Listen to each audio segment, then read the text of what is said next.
Bismillahirrahmanirrahim. Assalamualaikum warahmatullahi wabarakatuh. Anak-anak semua, alhamdulillah pada pertemuan kali ini kita akan belajar Al-Quran hadis dan melanjutkan pertemuan yang lalu. Kalau pertemuan yang lalu kita sudah membahas mengenai pengertian iman kepada hari akhir, kemudian peristiwa-peristiwa yang terjadi ketika hari akhir, kemudian nama-nama lain hari akhir. Nah, pada kesempatan kali ini kita akan melanjutkan pembahasan tentang iman kepada hari akhir.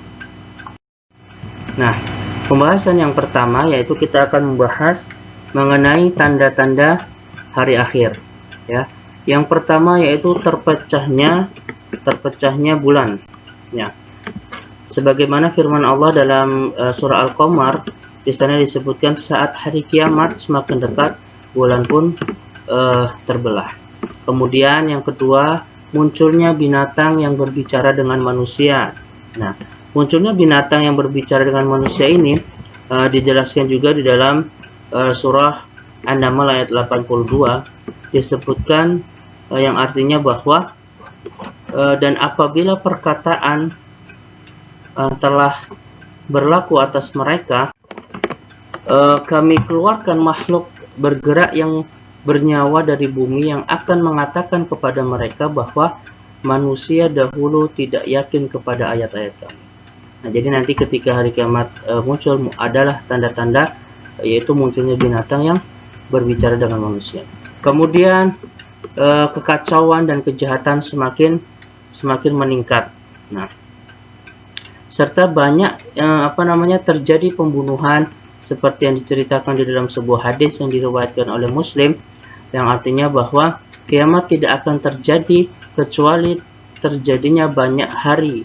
Apakah hari itu ya Rasulullah? Beliau menjawab bunuh membunuh. Nah, kalau kita melihat kejadian pada hari ini, satu persatu kejadian tersebut sudah mulai muncul. Kemudian turunnya Dajjal, kemudian lagi ada matahari terbit dari sebelah barat, kemudian munculnya Ya'juj dan Ma'juj. Nah, tanda-tanda yang disebutkan di sini ini juga ada di dalam sebuah hadis yang kalian bisa lihat di buku paket halaman 13 mengenai tanda-tanda hari kiamat.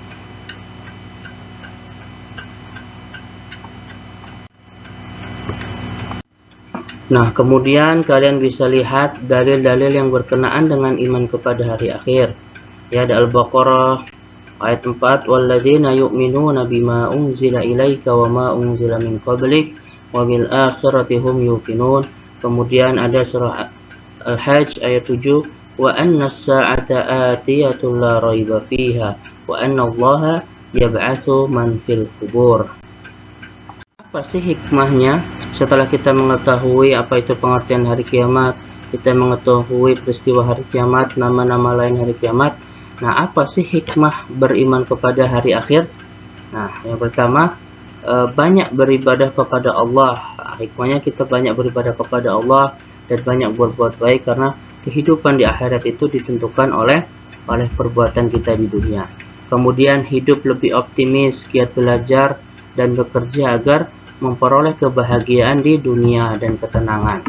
Nah, kemudian menumbuhkan sifat ikhlas beramal, karena pengadilan Allah sangat adil, maka akan tumbuh dalam diri kita niat untuk ikhlas beramal.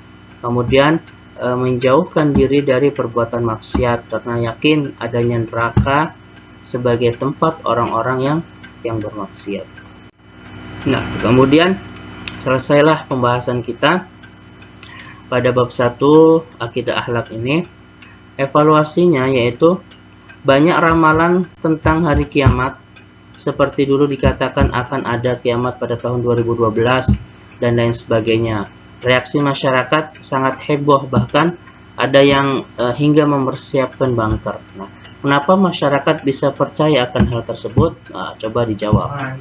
Padahal banyak di antara mereka yang beragama Islam. Nah, silahkan kemukakan pendapat kalian di buku latihan, kemudian di buku tulis, atau boleh diketik kemudian difoto di GC, difoto kemudian dikirim di GC. Nah, mungkin cukup sekian. Hayya nakhtatim darsana bi qiraatil hamdalillah. Alhamdulillahirabbil alamin. Wassalamualaikum warahmatullahi wabarakatuh.